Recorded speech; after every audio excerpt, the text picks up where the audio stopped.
चुंबती, देखति सुंदर तन मुख चुंबती, देखत सुंदर तन आनंद भर भर गावती, आनंद भर भर गावती। एक बात मैं कहूं,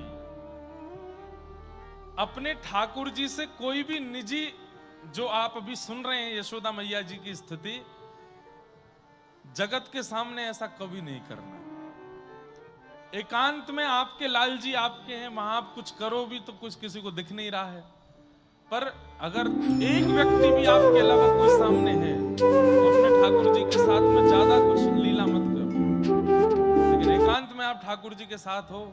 और ठाकुर जी कोई दिखावे के लिए नहीं, कोई भाव से नहीं, ठाकुर जी लगने लगे कि हाँ मेरी गोदी में आने चाहते हैं, वो मेरे ऊपर चढ़वे वारे हैं और बड़ा बहुत प्रेम आ रहा है, तो ऐसे हृदय से लगा लिया करो गोपाल जी। यशोदा मैया क्या कर रहे हैं?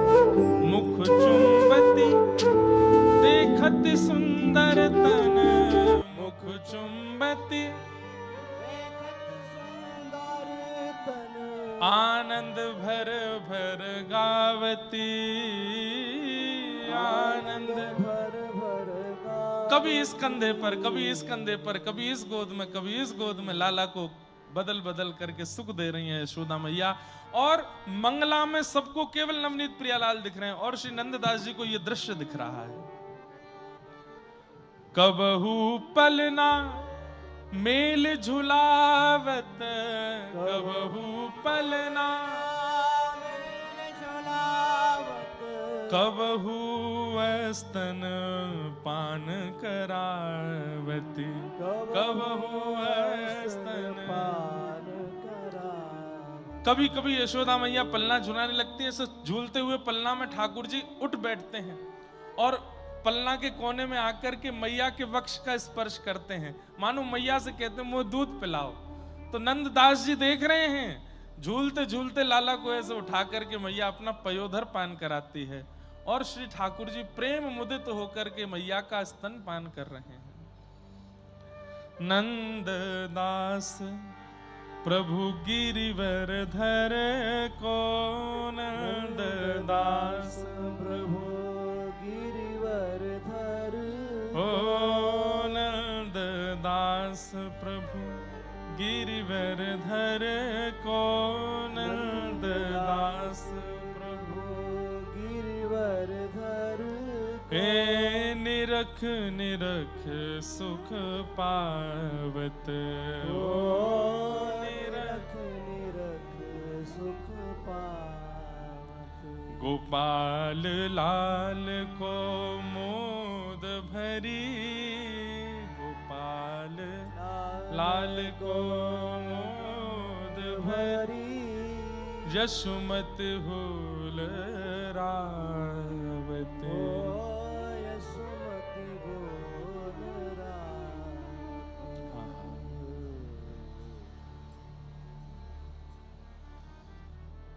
नंददास जी इस भाव को देख रहे हैं और श्री गुसाई विठलनाथ जी के नेत्र सजल हो रहे हैं। ये वही नंददास है, एक छत्रानी के पीछे बावला हो गया था और आज देखो ठाकुर जी की कैसी मधुर झांकी दिख रही है। बंधुओं, साधन से बहुत कुछ प्राप्त होता है, नियम से बहुत कुछ प्राप्त होता है, व्रत अनुष्ठान से बहुत कुछ प्राप्त होता है, लेकिन कई बार साधन ना भी किए जाएं, व्रत अनुष्ठान नियम ना भी किए जाएं, केवल गुरु आप पर रीझ जाए तो साधन का फल, अनुष्ठान का फल, नियम का फल, व्रत का फल सब गुरु की प्रसन्नता से प्राप्त हो जाता है। वो खुश हो जाएं बस आपसे, आपको देख के मुस्कुरा जाएं, रीझ जाए गुरु आप पर, सब दे देता है। कुछ नहीं था नंददास जी के पास, लेकिन केवल गोसाई श्री विठलनाथ जी खुश हो गए, इन पर रीझ गए। और अब देखो वो दिख रहा है जो सोचा भी नहीं था, जो विचार भी नहीं आया था। इस प्रकार श्री नंददास जी नित्य दर्शन करते थे ठाकुर जी की मधुर झांकी का। आज गोसाई श्री विठलनाथ जी ने आपसे कहा चलो नंददास। बोले कहां? बोले तुम्हें दर्शन कराने ले चलते हैं गोवर्धन श्रीनाथ जी के। अभी तक गोकुल में थे, तो आप अपने गुरुदेव के साथ श्री गोवर्धन गए, और जैसे ही गोवर्धन पहुंचे, गिरिराज जी में जाकर के आपने मधुर श्री गोवर्धन नाथ जी का दर्शन किया। उसी समय छीत स्वामी जी का एक पद आपके मन में झंकृत होने लगा। कल हम लोग छीत स्वामी जी का चरित्र सुनेंगे। कितने हो गए अभी तक? सूरदास, कृष्णदास, कुंभनदास, नंददास, अब 4 और बचे हैं।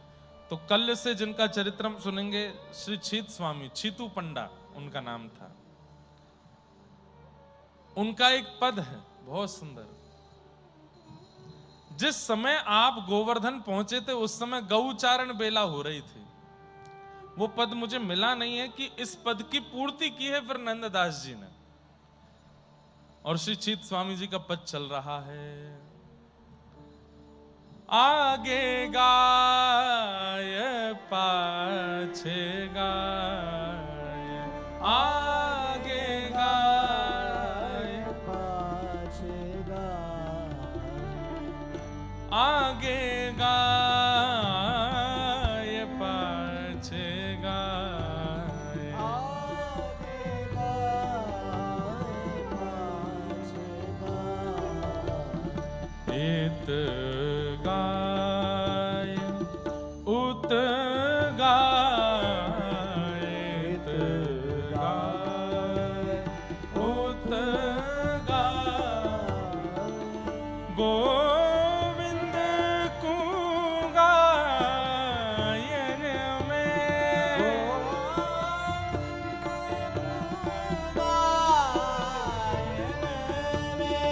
बसी वो ही भावे, बसी वो ही बिल्कुल यही झांकी दिख रही है। नंददास जी गोवर्धन पहुंचे हैं, सबको तो श्रीनाथ जी दिख रहे हैं, पर नंददास जी को दिख रहे हैं कि ये गैया चरा के आए हैं। गायों की खुर रज इनके मुख पर लगी है, कपोल पर लगी है, नासिका पर लगी है। बंधु ये कैसे हो सकता है? हम दत्त प्रभु को सब एक ही रूप में देखते हैं, लेकिन कोई एक ऐसा है जिस पर विशेष कृपा होती है, उसको दत्त प्रभु का कुछ अलग अनुभव होता है। कल भी गुरुजी बता रहे थे कि हम, जैसे महाराज जी आप बता रहे थे गिरधर लाल जी बदल गए, जब आए थे तब पतले थे अब मोटे। बोले हमारे दत्त प्रभु भी कभी कभी लगता है इनका पेट खूब भर गया, कभी कभी लगता है ये थोड़े तगड़े हो गए, कभी कभी सुस्त लगते हैं, कभी कभी प्रसन्न लगते हैं। और जो भागवत जी के सन्मुख विराजमान दत्त प्रभु की झांकी है, इनमें भी, इनके तो मैं भी अनुभव करता हूं कथा सुनते सुनते। कभी कभी तो ये ऐसे नेत्र ऐसे हैं इनके धीमे धीमे खुले हुए, कभी कभी कथा बड़ी रोचक चलती है तो इनके नेत्र खुल जाते हैं, ऐसे बैठ के सुनते हैं पूरी। कभी कभी अनुभव होता है इनमें भी। प्रेम रस जब चित्त में भर जाता है ना बंधुओं, तब ठाकुर जी होते वही हैं पर आपको अलग अनुभव होने लगता है। नंददास जी को क्या दर्शन हो रहा है? गोसाई विठलनाथ जी बोले कैसे लगे? बोले अरे गैया चरा के आए हैं, गौरज में सने हुए हैं ऊपर से नीचे तक, पूरे अंग अंग पे गौरज लगी हुई है। आगे गाय पाछे गाय, आगे गाय पाछे गाय, इत गाय उत गाय, इत गाय उत गाय, गोविंद को गायन में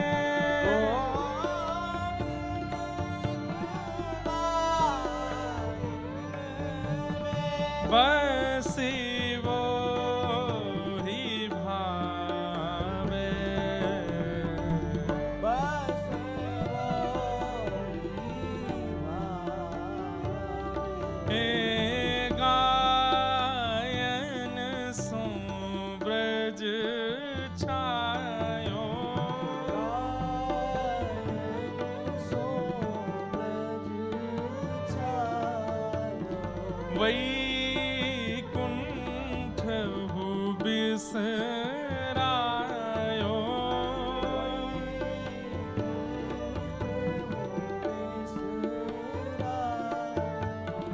गायन के हेत गिरे,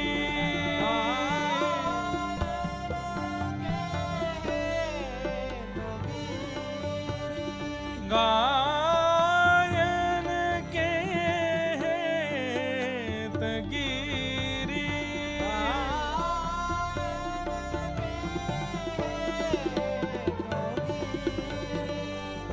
कर ले उठायो, कर ले हे आगे गाय पाछे गाय, आगे गाय पाछे गाय, हित गाय उत गाय, हित गाय गोविंद को गायन में,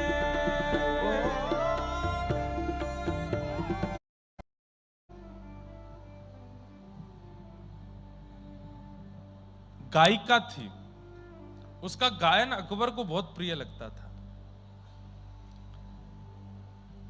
वो अकबर के दरबार में एक दिन नंददास जी का पद गा रही थी।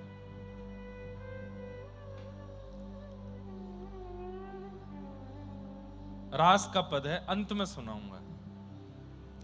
तो नंददास जी का वो पद गा रही थी, तो अकबर केवल पद नहीं सुनता था, राग रागनी सुर नहीं सुनता था, वो पद में बोली गई बातें भी सुनता था। तो उस पद के अंत में आता है, रास में श्री राधे राधे मुरली में एही रट, नंददास गावे वहां निपट निकट। क्या कह रहे हैं? बोले रास में श्री राधे राधे मुरली में एही रट, नंददास गावे वहां निपट निकट। पद का अर्थ क्या है? बोले रास में जब ठाकुर जी वंशी बजा रहे हैं तो वंशी में राधा नाम की धुनी आ रही है, और इस प्रकार नंददास जी वहीं रास में बैठ करके, बिल्कुल निकट में बैठ करके इस समस्त रास का दर्शन कर रहे हैं और स्वयं भी नाच रहे हैं। अकबर ने तुरंत बीरबल को बुलाया। तानसेन कहां है? बोले बुलाते हैं। बोले बुलवाओ। बोले पद में क्या लिखा है? बोले इस पद में लिखा है कि ऐसे ऐसे ठाकुर जी वंशी बजा रहे हैं और उसमें राधा नाम प्रकट हो रहा है, और नंददास गावे तहां निपट निकट। नंददास वहां निकट में बैठ करके गा रहे हैं। बोले कुछ भी बोल दे, कुछ भी लिख रहे हैं, कैसे हो सकता है? ये 5000 साल पुरानी लीला है और इसमें नंददास कहां से पहुंच गए वहां पे? कवि को वास्तविकता लिखनी चाहिए, झूठ नहीं लिखना चाहिए। तो जो गायिका थी उसने कहा, मेरे गुरुदेव नंददास रास देख रहे थे तभी उन्होंने गाया है, वो ऐसे नहीं बोलते। अकबर ने कहा अच्छा, इनको बंदी बनाओ और नंददास जी को दरबार में बुलवाओ। नंददास जी महाराज के पास जाकर के तानसेन बीरबल दोनों ने निवेदन किया कि अकबर ने आपको बुलाया है, थोड़े क्रोध में है, आप चलो। बोले क्यों क्रोध में है? बता दिया, ये वाला पद सुना दिया और इस पद में आपने ये कहा है, तो हंसने लगे। बोले वो रहस्य जानना चाहते हैं कि आपने ऐसा क्यों लिखा।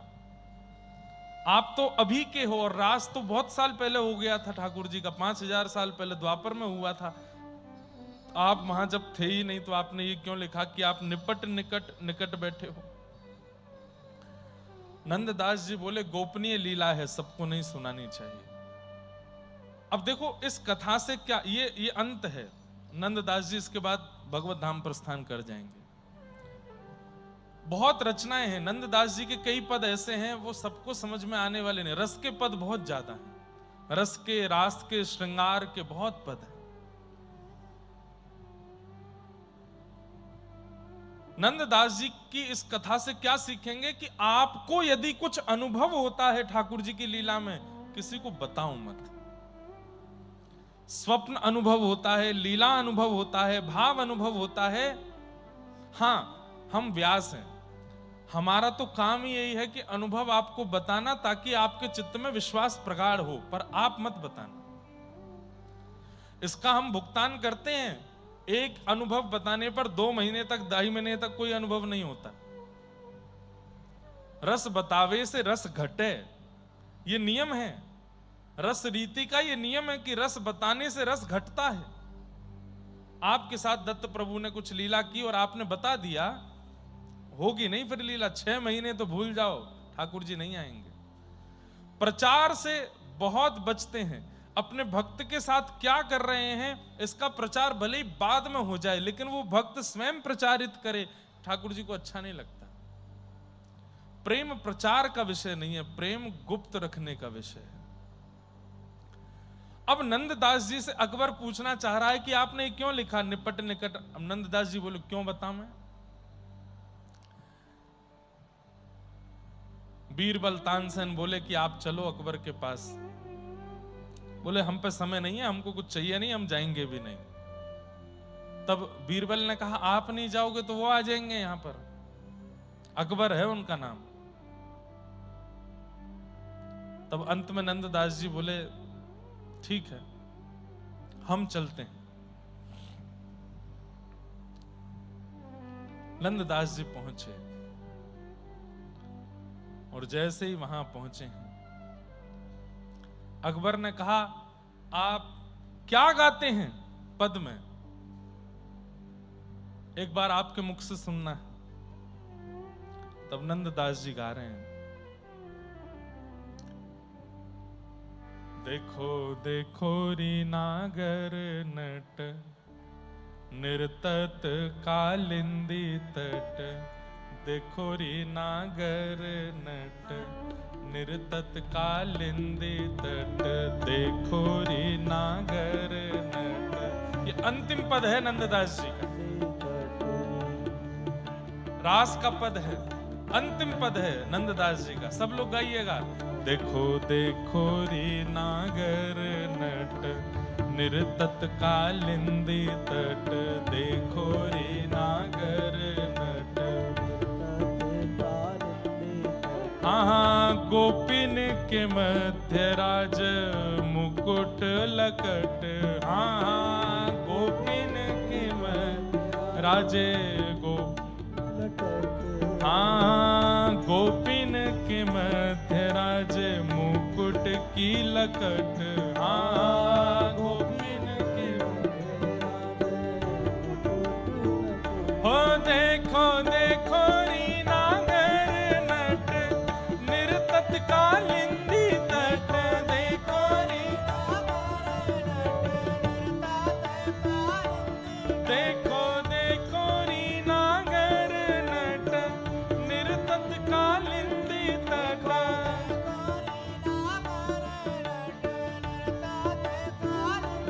हाँ, गोपिन के मध्य राज मुकुट लटक।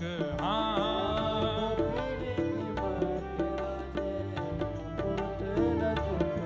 अब इस पद को सुनते सुनते ये बात मन में रखनी है कि नंददास जी ये देख करके गा रहे हैं। देखो देखो री नागर नट। नागर ठाकुर जी हैं, लेकिन नट का मतलब क्या होता है पता है? नट कहते हैं मंच पर आकर के प्रस्तुति करने वाले लोग जो आकर्षित करते हैं उनको नट कहा जाता है। एक प्रकार से कह दिया जाए तो क्या नट का क्या व्याख्यान करें? आकर्षक करने वाला, जिसको मंच पर देख करके सब आकर्षित हो जाते हैं, ऐसा उसको नट कहते हैं। एक प्रकार से एक्टर। लेकिन ठाकुर जी कौन है? नटवर। आकर्षित करने वालों में भी सर्वश्रेष्ठ हैं। देखो देखो री नागर नट निर्तत कालिंदी तट, यमुना के तट पर नाच रहे हैं। गोपिन के मध्य राजे मुकुट की लटक, मुकुट ऐसे नीचे झुका हुआ है और मध्य मंद ठाकुर जी नृत्य कर रहे हैं गोपियों के मध्य में, और श्री नंददास जी उसका दर्शन कर रहे हैं। देखो देखो रे नागर नट निर्तत कालिंदी तट,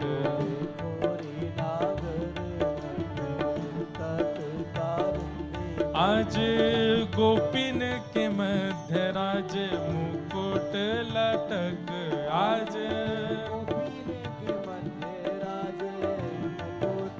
हे देखो देखो री नागर नट निर्तत कालिंदी तट,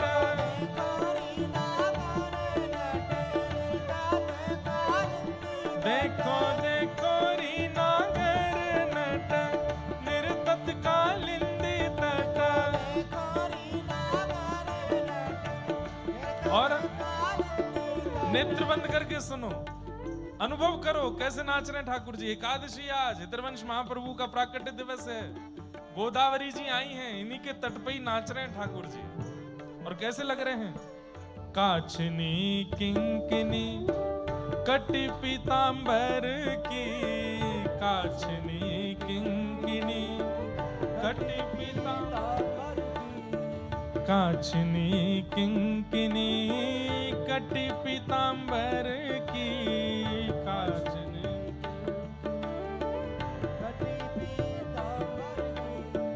चटक कुंडल किरण मानो रविरथ, चटक कुंडल मानो किरण रविरथ, हाँ चटक कुंडल किरण मानो रविरथ, हो चटक कुंडल मानो रवि को।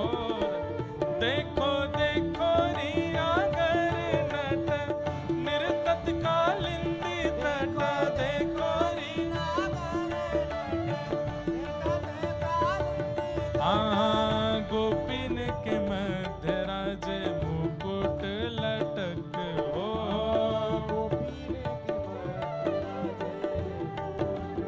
हे देखो देखो री नागर नट निर्तत कालिंदी तट।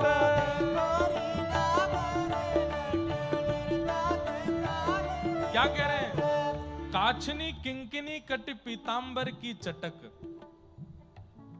ऐसी पीतांबरी काच करके आए हैं, उसमें छोटे छोटे छोटी छोटी किंकिनियां लगी हैं, मतलब वो आवाज आ रही है उनमें से, छोटी छोटी घंटियां, छोटी घंटियां नहीं है, कुछ घुंघरू जैसे लगे हैं पीतांबरी में। जब जब ठाकुर जी नृत्य कर रहे हैं तो छम छम छम पूरी पीतांबरी से आवाज आ रही है, और वो काई की है? सोने की हैं। और चटक कुंडल किरण मानो रवि रथ की अटक, बोले कानों का कुंडल जब चमक रहा है तो ऐसा लग रहा है कि मानो रवि यानी कि सूर्य उनका रथ रुक गया हो। कानों की सुंदर जो कुंडल हैं उनकी चमक ऐसी है कि रवि का रथ भी रुक रहा है, और वो भी संकोच में आ रहे हैं कि सूर्य तो मैं हूं, लेकिन ये दो दो कुंडलों की चमक से ऐसा क्यों लग रहा है कि दो सूर्य पृथ्वी पर हैं? अरे सूर्य नहीं है, ये श्याम सुंदर के कानन के मधुर कुंडल हैं, जिनकी चमक से सूर्य भी लज्जित हो रहा है। देखो देखो री नागर नट निर्तत कालिंदी तट,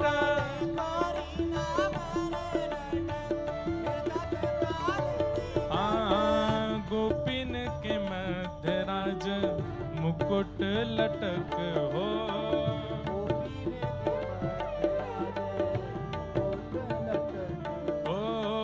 गोपिन के मध्य राज मुकुट लटक, हाँ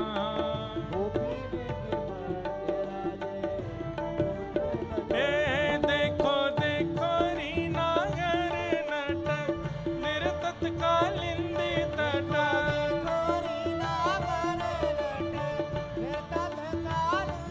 हे तत थई ताता थई शब्द उद्घट है, तत थई ताता थई। कैसे गवेगा? तत थई ताता थई कैसे बजेगा?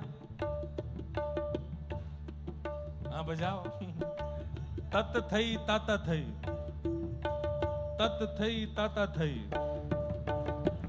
तत थई ताता थई, शब्द उद्घट हैं सब। थई ताता थई, शब्द उद्घट हैं। हाँ उरप तिरप गति लित मान पद की, उरप तिरप गति लितम। आहा, नंददास जी कह रहे हैं तत थई ताता थई शब्द उद्घट, उरप तिरप गति लेत मान पद की पटक। कैसे नाच रहे हैं ठाकुर जी? बोले ताल को ठाकुर जी नहीं पकड़ रहे हैं, बोले ठाकुर जी के चरण की जो गति है उसको ताल पकड़ रही है। और कभी यहां हो जाते हैं, कभी इधर आ जाते हैं, कभी इधर नृत्य करते हैं, कभी उधर जाते हैं। ऐसी मनोहर छवि है ठाकुर जी की।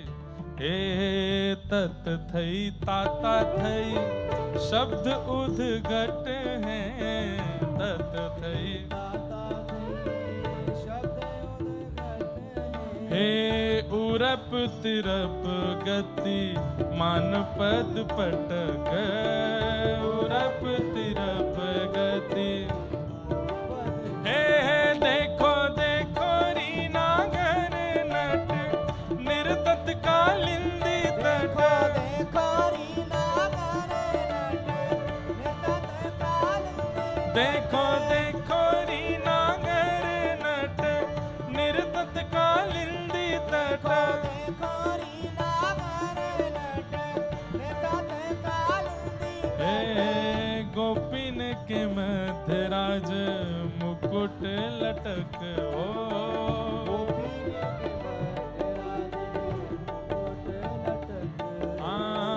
गोपिन के मध्य राज मुकुट लटक, ओ गोपीन के मध्य राजे मुकुट लटक। हे देखो देखो रीना घर नट, निर्तत कालिंदी तट। देखो रीना घर नट, बोला रास राशेश्वर भगवान की।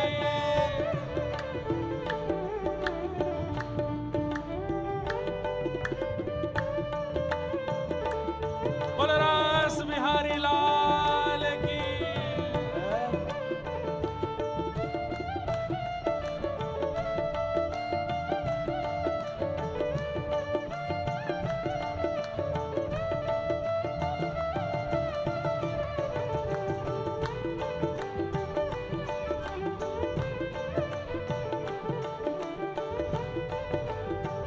श्री राधा वल्लभ लाल की।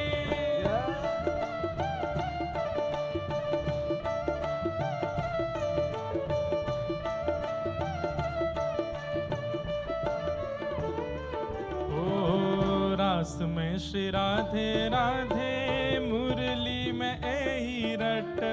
रास में राधे राधे मुरली में रट। रास में श्री राधे राधे, मुरली में एही रट। रास में श्री राधे राधे मुरली में रट। ओ नंद दास गावे ताहा निपट निकट, ओ नंद दास गावे निपट निकट। प्यारे नंद दास गावे ताहा निपट निकट, हो नंददास गावे ताहा निपट निकट। हो देखो देखो री कालिंदी तट, निर्तट कालिंदी। देखो देखो री नागर नट, निर्तट कालिंदी।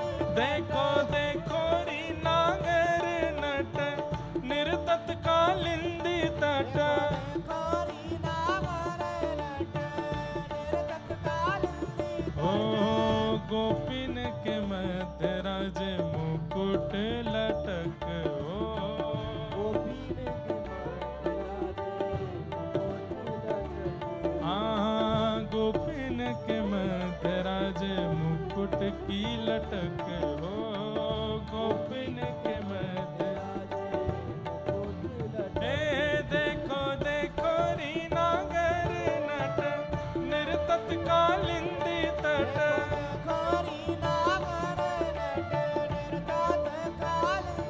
देखो देखो री नागर नट निर्तत कालिंदी तट देखो देखो देखो री नागर नट निर्तत कालिंदी तट देखो देखो देखो री नागर नट निर्तत कालिंदी तट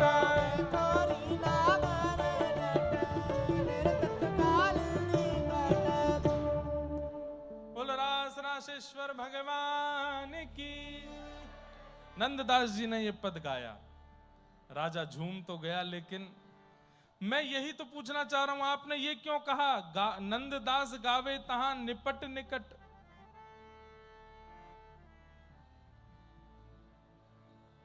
आपने कहा ये सबको बताने वाली बातें नहीं हैं, ये मेरा अंतरंग विषय है।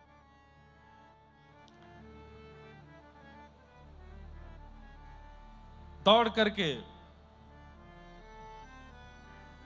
अकबर रूप मंजरी नाम की दासी थी नंददास जी की, जो पहले गा रही थी, उसके पास जाकर के बोले तुम्हारे गुरु नंददास आ गए हैं, वो मुझे बता नहीं रहे, मैं उनसे हट पूर्वक पूछना नहीं चाहता हूं, तुमसे कह रहा हूं तुम बता दो मुझे, नहीं तो मुझे कोई और तरीका उनके साथ करना पड़ेगा।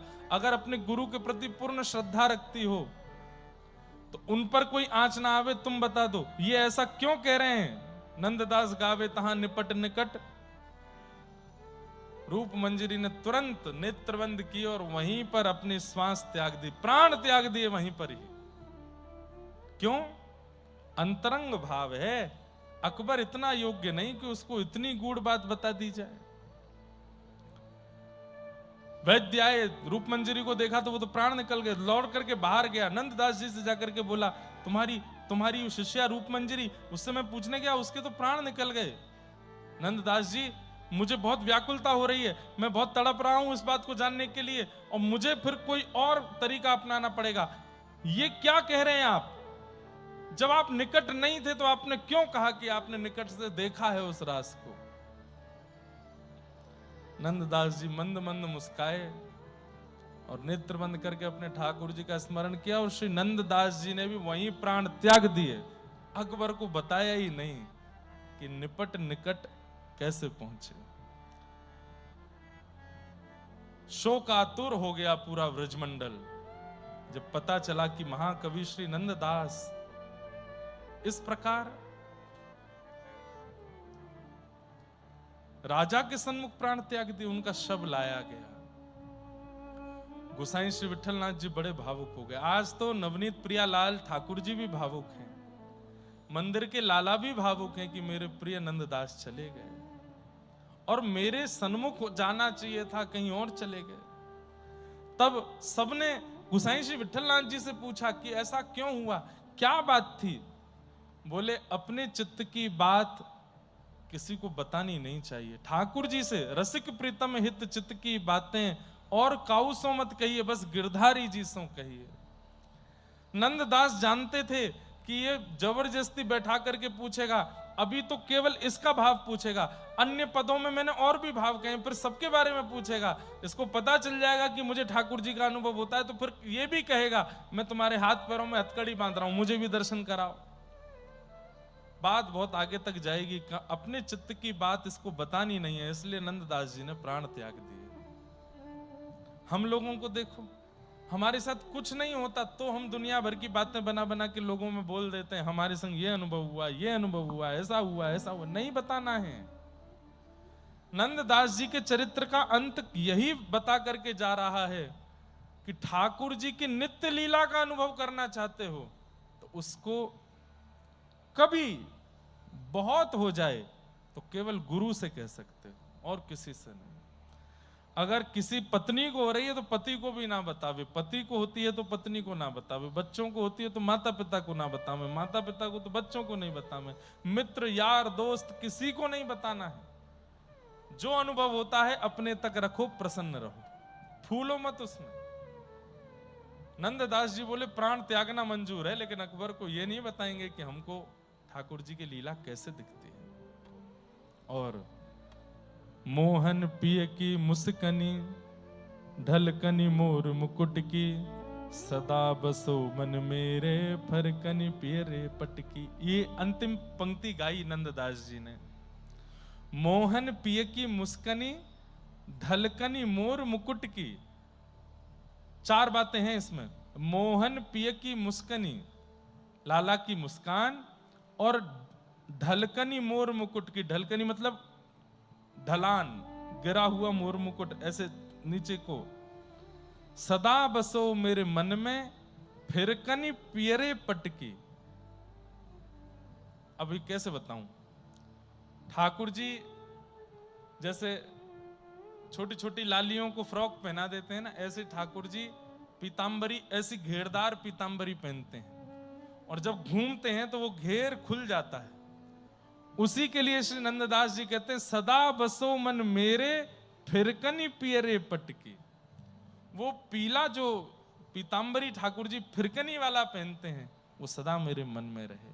और बस यही चिंतन करते करते बिना अकबर को उत्तर दिए, अपने ठाकुर जी का स्मरण करते हुए, अपने चित्त में उस भाव को गुप्त रख करके श्री नंददास जी भगवत धाम को प्रस्थान कर गए। बोलो भक्त वत्सल भगवान की।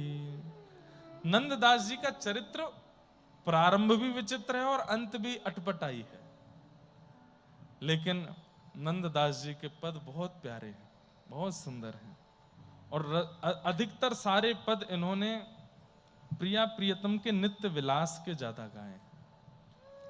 ऐसे श्री नंददास, उन्हें हम बारंबार प्रणाम करते हैं, बारंबार वंदन करते हैं, और बस यही प्रार्थना करते हैं कि श्री नंददास सदा इसी भाव में रहें। देखो देखो रे नागर नट, निरतत कालिंदी तट। देखो रे नागर नट, निरतत कालिंदी तट। गोपिन के मध्य राजे मुकुट की लटक, गोपिन के मध्य राजे। देखो देखो रे नागर नट, निरतत कालिंदी तट। देखो रे नागर नट, निरतत कालिंदी तट। ऐसे श्री नंददास जी, उन्हें हम बारंबार प्रणाम करते हैं। और कल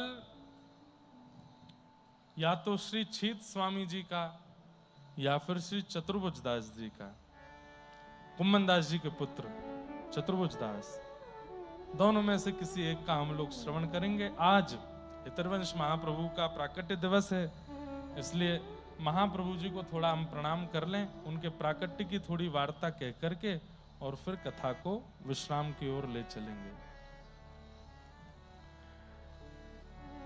श्री हितरवंश महाप्रभु, जिनके मधुर भाव से श्री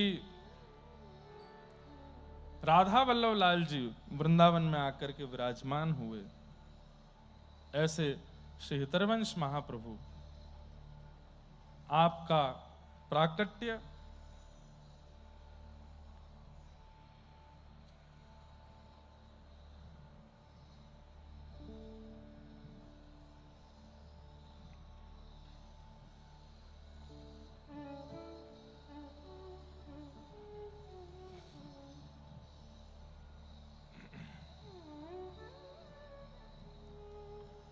देवबन नाम का एक स्थान है, हरिद्वार से थोड़ा पहले पड़ता है। पहले उसका नाम देववन था, अब उसका नाम देवबंद हो गया है, क्योंकि वहां अधर्मी बहुत रहते हैं, और इतनी बड़ी उनकी वो बनी है जहां पर वो लोग अपना सब करते हैं, उसका नाम ही बदल दिया है देवबंद। वहां पर श्री हितरवंश महाप्रभु का प्रादुर्भाव हुआ। आपके पिता श्री व्यास मिश्र जी और माताजी श्री तारा माता जी, दोनों के यहाँ आपका जन्म हुआ। पहले तो आपका जन्म हो नहीं रहा था, तब आपके ताऊ जी, जिनका नाम था श्री नरसिंह आश्रम जी, वो सन्यास ले चुके थे। एक बार भ्रमण करते हुए देवबंद आए तो उनके छोटे भाई व्यास मिश्र जी और उनकी पत्नी तारा माता दोनों प्रणाम करने के लिए गए, और नरसिंह आश्रम जी से जाकर के आपने प्रार्थना की। तब व्यास मिश्र जी को देख करके उन्होंने कहा, कुछ इच्छा है मन में? तो बोले नहीं नहीं, कुछ इच्छा नहीं है। तारा माता की ओर देखा तो मां के मन में इच्छा थी कि एक संतान हो। तब उन्होंने देख करके कहा कि देखो, इस जन्म में क्या, कई जन्मों तक तुम्हारे संतान नहीं है, इसलिए भगवत कृपा मान करके आप दोनों प्रेम से रहिए। तब इनकी पत्नी मतलब कि महाप्रभु जी की माता जी ने एक बात कही नरसिंह आश्रम जी से। बोले, भगवान एक बात बताइए, आप जैसे संत भक्तों को प्रणाम करने का फल क्या है? एक छोटी सी इच्छा यदि हम जीवात्माओं की आप पूरी नहीं कर सकते तो फिर आप लोगों को प्रणाम करने का फल क्या है? नरसिंह आश्रम जी ने इसके उत्तर में बहुत थोड़ा कहा भी कि ऐसे नहीं कहना चाहिए कि हम केवल इसलिए प्रणाम कर रहे हैं कि हमारी इच्छा पूरी हो। बोले, हमारी कोई इच्छा ना भी हो तो भी आपको प्रणाम करने से इतना तो प्राप्त होना चाहिए कि सामने वाले की जो जरूरतें हैं वो पूरी हो जाएं, और हमारी कोई और जरूरत तो नहीं, बस ये वंश रुक जाएगा, वंश वर्धन हो। तब नरसिंह आश्रम जी ने ध्यान लगाया, ठाकुर जी से प्रार्थना की, भगवान की वंशी उनको ध्यान में दिखाई दी। तुरंत उन्होंने उत्तर देते हुए कहा, चिंता मत करो, कुछ नियमों का पालन करके रहना और आपके घर भगवान के ही परिकर आएंगे। आपका वंश बढ़ने वाला नहीं है, लेकिन हरि ही कृपा करके आपके वंश को बढ़ाएंगे, इसलिए बालक का नाम हरवंश ही रखना, क्योंकि उनसे ही इस वंश का प्रादुर्भाव होगा। तारा मैया और व्यास मिश्र जी प्रसन्न हुए, आप निर्वहन करने लगे। एक समय आया, तारा मैया की कोख भरी और धीरे धीरे धीरे धीरे बालक पनप रहे हैं। लेकिन कुछ महीने ही व्यतीत हुए थे कि तारा मैया को अचानक से श्री यमुना जी का दर्शन होने लगता था, अचानक से श्री गिरिराज जी की तलहटी का अनुभव होता था, अचानक से श्री वृंदावन के, जो कभी वृंदावन गई ही नहीं थी अपने जीवन काल में, अचानक से उनको वृंदावन का स्मरण स्फूर्ति होती है। क्यों? क्योंकि गर्भ में जो है वो तो वृंदावन के ही है ना, भगवान की वंशी है। आपने व्यास मिश्र जी से प्रार्थना की कि मुझे वृंदावन का अनुभव होता है चित्त में। व्यास मिश्र जी बोले, हम कभी वृंदावन तो गए नहीं, फिर वृंदावन का अनुभव कैसे होता है? बोले, अब ये नहीं पता, बस मेरा मन है कि एक बार वृंदावन ले चलो। अरे देवी, इस अवस्था में, इस स्थिति में कैसे लेके चलूं? अभी तो तुम्हारा हिलना डुलना उठना बैठना भी मना है। बोले, बस कैसे भी ले चलिए, मैं व्याकुल हो रही हूं, मुझे नहीं पता ये क्या हो रहा है मुझे, पर मुझे वृंदावन जाना है। चित्त में या तो ठाकुर जी हैं, चित्त में या तो ठाकुर जी हैं या चित्त में कोई भगवत भक्त है, तो धाम का स्मरण सहज स्वभाव से बनता ही रहेगा। यहां गर्भ में हितरवंश महाप्रभु हैं, इसलिए तारा मैया को वृंदावन की बहुत स्मृति होती है। व्यास मिश्र जी राजा के कुलगुरु भी थे। आपने बादशाह से जाकर के कहा, हमारी पत्नी की बहुत इच्छा है वृंदावन जाने की, पर वो गर्भवती हैं। तब राजा ने कहा, चिंता मत करिए, मुझे आगरा जाना है, मार्ग में ही वृंदावन पड़ेगा, मेरा तो पूरा सेना का दलबल चलेगा, उसी में एक पालकी में आपकी पत्नी को भी ले चलेंगे। और यही हुआ, पालकी में लेकर के तारा मैया वृंदावन गई। वृंदावन जाकर के मानो जैसे अत्यंत भूख लगी हो किसी व्यक्ति को, उसको अन्न मिल जाए तो वो तृप्त हो जाता है, ऐसे तारा मैया तृप्ति का अनुभव करने लगी। संध्या का समय हुआ, व्यास मिश्र जी बोले, अब चलें यहां से आगे, राजा का पूरा पड़ाव आगरा तक है, तो आपका जाने का मन ना हो। लेकिन जैसे तैसे आप ने बहुत कहा और तारा मैया को ले गए। लेकिन ठाकुर जी की तो योजना थी कि बालक का जन्म व्रज में ही हो। आप आगरा की तरफ प्रस्थान कर रहे थे, लेकिन जहां व्रज की सीमा विश्राम होती है आगरा जाते समय, तो बाद गांव एक पड़ता है, वहां ही पहुंचे थे कि इतनी जोर से प्रसव पीड़ा होने लगी, और ऐसी प्रसव पीड़ा हुई कि महाराज गांव के लोगों ने आकर के तुरंत रोक दिया। बोले कि इनको आगे मत ले जाइए, दिक्कत हो जाएगी, कोई दुर्घटना हो जाएगी, यहाँ ले चलिए। माताओं ने घेर लिया, बोले हम इनकी देखभाल करेंगे। और उसी प्रसव पीड़ा में 10वीं का दिन प्रस्थान हुआ, एकादशी का दिन प्रारंभ हुआ। और एकादशी के दिन अद्भुत किलकारियां गूंजने लगी कक्ष में। व्यास मिश्री जी दौड़ करके गए तो जाकर के क्या देखा, तारा मैया के सुंदर गर्भ से श्री हरिवंश बालक ने जन्म लिया है। श्री हरिवंश महाप्रभु की। हरवंश बालक का प्रादुर्भाव हुआ। आहा, नाम हरवंश रखा क्योंकि बड़े भैया ने कहा था कि तुम्हारा वंश हरि बढ़ा रहे हैं, इसलिए हरिवंश नाम रखना। आप उसी ग्राम में कुछ दिन निवास किए, क्योंकि जन्म वहीं हुआ था। कुछ दिन वहां रहने के बाद फिर आप वापस देवबंद चले गए। बचपन से ही आपकी स्थिति बहुत ज्यादा भगवत सेवा में रहती थी। पिताजी को सेवा करते हुए देखते थे तो इनका मन होता था कि मैं भी सेवा करूं। आपके पिताजी के सेवा के ठाकुर जी श्री राधा मोहन लाल, लेकिन पिताजी इनको सेवा करने नहीं देते थे, छोटे बालक हैं। तो आप जाते और घर के बाहर आंगन में और बगीचे में 2 युगल वृक्ष दिख जाते, तो एक को ठाकुर जी मानते, एक को श्री जी मानते, उनका श्रृंगार करते और उन्हीं की आरती पूजा करते। पिताजी मंदिर में तो सेवा करने नहीं देते, तो युगल वृक्ष को ही प्रिया प्रियतम मान करके उनकी सेवा करते। आपकी सेवा स्वीकार कैसे होती थी?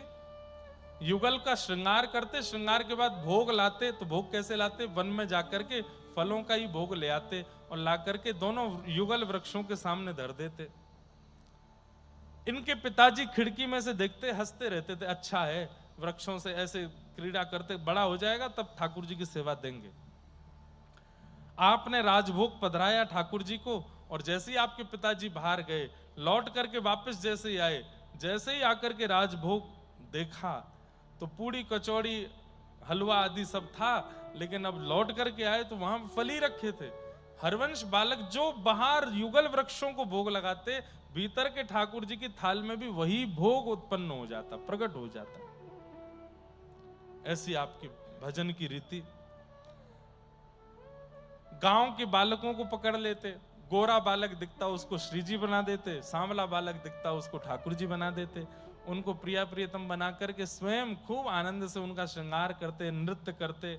गांव के लोग पकड़ पकड़ के बालकों को ले जाते, हे क्या करते हो, कहाँ ये श्रृंगार कराते, काजल वाजल लगवा के आ जाते हो। और हरवंश बालक तैयार कर देता है। गांव के बच्चों को दूर रहने को कहा, उसके पास नहीं जाया करो, पता नहीं क्या करता है। हरवंश जी अब अकेले ही रहते हैं, वृक्षों के साथ ही प्रिया प्रियतम का भाव रख के लीला करते हैं। आपका नियम बाल्यकाल से ही था कि आप ठाकुर जी का प्रसाद ही पाते थे। प्रसाद पाते थे मतलब जल भी बिना ठाकुर जी को निवेदित किए पीते नहीं थे। ऐसा नियम बचपन से ही बना हुआ था। रात्रि में एक दिन 2-2:30 बजे रोने लगे। माँ ने कहा क्या बात है? भूख लगी है बहुत जोर से। तो माँ ले आई कुछ सामग्री, मखाने ले आई, काजू बादाम ले आई, खा लो। तो आपने जैसे ही देखा, नहीं नहीं ये नहीं खाना। बोले क्यों? बोले इसका भोग नहीं लगा, ठाकुर जी को भोग लगा के लाओ। तो माँ बोली अब 2 बजे हैं रात के, अब कहां से भोग लगाऊं, आधी रात हो रही है। रोने लगे, नहीं मुझे तो भूख लगी है, खाना है, ठाकुर जी का ही भोग खाना है। बिना भोग के पाते नहीं थे। अब छोटा बालक इतना चिंतन करता है क्या? लेकिन नहीं, हरवंश जी महाराज ये चिंतन कर रहे हैं। पिताजी से बोले, मुझे पिताजी ठाकुर जी का भोग पाना है। बोले भोग कहां से लाएं आधी रात को? तो राधा मोहन प्रभु जो अंदर विराजमान थे मंदिर में, दोनों ठाकुर जी उठ गए और ठाकुर जी किशोरी जी से कह रहे हैं, हरवंश बालक रो रहा है, भूख लगी है, प्यास लगी है, हमारा चरणामृत और हमारा अधरामृत ही वो पान करता है, क्या करें? तो किशोरी जी बोले आप बताओ। बोले श्री जी एक काम करो, सेज से नीचे अपने पैर लटकाओ। छोटे छोटे ठाकुर जी का विग्रह है और वो दोनों प्रकट होकर के आपस में पैर नीचे लटकाओ। और श्री ठाकुर जी जल लेकर के आए, श्री जी के चरण धो रहे हैं और श्री जी के चरण धोने के बाद फिर अपने चरण भी धो रहे हैं और दोनों के चरण धो करके सुंदर अपनी प्रसादी जल तैयार कर लिया। बंटा भोग लेकर के आए। ठाकुर जी के पास एक भोग रखा रहता है, उसको खोल के कुछ श्री जी को खिलाया, स्वयं पाया 2 बजे रात में। और दोनों बाहर पर्दा लगा था मंदिर का, मंदिर के बाहर सरका के रख दिए और घंटी जी रखी थी वो गिरा दी। जोर की आवाज हुई तो व्यास मिश्र जी और उनकी पत्नी दौड़ी दौड़ी मंदिर में गए तो क्या देखा कि ठाकुर जी का भोग नैवेद्य और जल दोनों रखे हैं। अरे हम भूल गए होंगे रात में उठाना, इसीलिए बाहर रखे हैं, लेकिन वास्तविकता तो ठाकुर जी ने ही पधरा दिए थे कि हरवंश बालक को दे दिए जाएं। आपने वही उनको पवाया और इस प्रकार से